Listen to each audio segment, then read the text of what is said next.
Avant d'énoncer une dernière propriété au sujet des variables aléatoires réelles à densité, rappelons ce qu'est que la fonction de répartition d'une variable aléatoire réelle. Alors si on se donne x, une variable aléatoire réelle, on appelle fonction de répartition de x la fonction grand F définie par, pour tout x appartenant à R, f de x, c'est la probabilité que la variable aléatoire x soit plus petite que x. Rappelons également une formule qui permet de calculer des probabilités avec une fonction de répartition. Alors si on se donne grand F, la fonction de répartition d'une variable aléatoire grand X, et que l'on prend A et B, deux réels avec A plus petit que B, eh bien la probabilité que X appartienne à l'intervalle AB ouvert en A, ou bien encore si vous préférez la probabilité que X soit compris entre A et B avec inégalité stricte en A, eh bien cette probabilité se calcule en faisant f de B moins f de A. Alors la démonstration de ce résultat-là, en fait, fonctionne de la manière suivante. Je vais vous faire un petit dessin pour bien comprendre comment ceci fonctionne.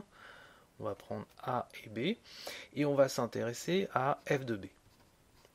f de B, par définition, c'est la probabilité que x est plus petit que B.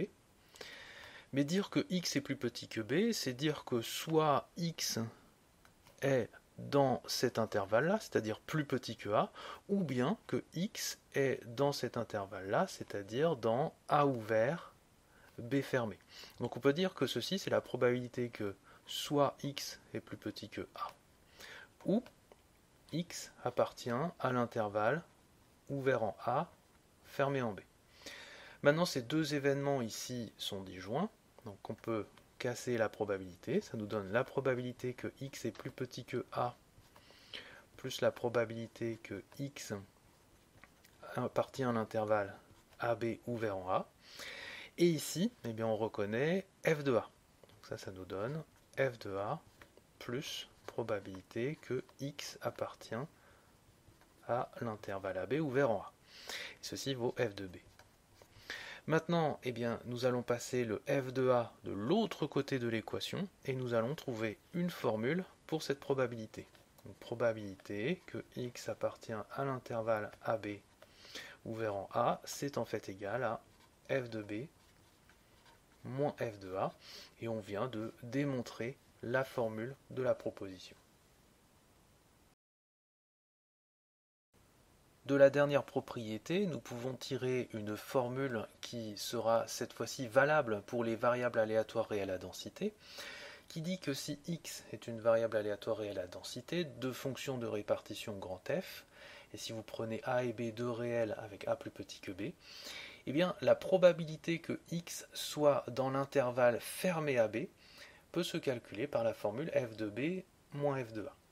Alors, la raison à cela, eh bien, c'est tout simplement parce que la probabilité que x appartient à l'intervalle AB fermé est aussi égale à la probabilité que x appartient à l'intervalle ouvert en A fermé en B, car x est à densité.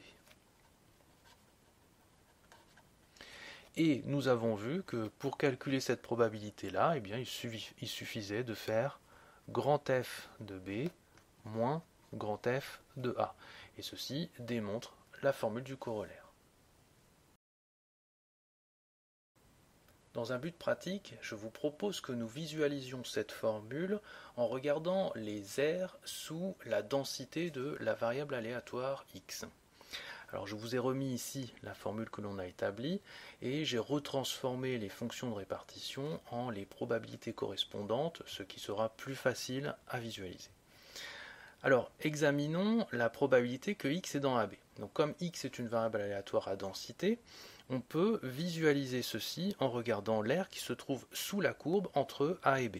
Donc, disons par exemple que ceci est la densité f de notre variable aléatoire, que nous avons A et B qui se trouvent ici. Eh bien, la probabilité que x soit dans AB, eh bien, c'est l'aire qui se trouve ici. Là, nous avons probabilité que x est dans AB. Maintenant, cette aire, eh bien, nous pouvons la décomposer. Nous pouvons dire que cette aire-là, c'est égal à l'aire qu'il y a avant B, donc jusque vers moins l'infini, moins l'air qu'il y a avant A, c'est-à-dire toute cette partie-là. Je vais le dessiner pour que ce soit plus clair. On peut dire que ceci, c'est l'air qui se trouve avant B. Donc on va avoir la même densité F avec A et B. Donc l'air avant B, c'est toute cette partie-là, à laquelle je vais retrancher l'air avant A. Donc je retrace à nouveau la densité F avec B et A et cette partie-là. Donc si je prends l'air avant B et que je lui retranche l'air avant A, eh bien je tombe sur l'air entre A et B. Maintenant, si on interprète cet air, l'air avant B, eh bien c'est la probabilité que X est plus petit que B. Et l'air avant A, c'est la probabilité que X est plus petit que A. De sorte que, eh bien, nous retrouvons notre formule. La probabilité que X est dans AP, c'est la probabilité que X est plus petit que B, moins la probabilité que X est plus petit que A. En résumé, qu'est-ce qu'il faut retenir de tout ceci? Et tout d'abord, retenez que la théorie des probabilités peut se construire sur une théorie beaucoup plus générale que l'on appelle la théorie de la mesure, et ceci explique pourquoi il y a des liens très étroits entre le fait de mesurer une probabilité et mesurer une surface ou un volume. Retenez ce que signifie être une variable aléatoire réelle à densité. Donc une variable aléatoire réelle x est dite à densité si vous pouvez trouver une fonction réelle f, telle que la probabilité que x appartient à l'intervalle AB, ou si vous préférez la probabilité que x est compris entre A et B, se calcule par l'intégrale de A à B de f de t dt. La fonction f est alors appelée une densité de la variable aléatoire x.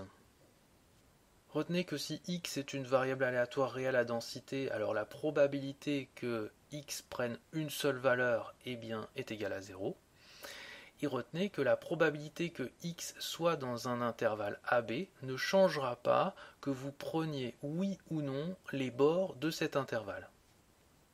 Et enfin, retenez que si x est une variable aléatoire réelle à densité, eh bien vous pouvez calculer la probabilité que x appartient à l'intervalle AB à l'aide de la fonction de répartition en écrivant f de b moins f de a.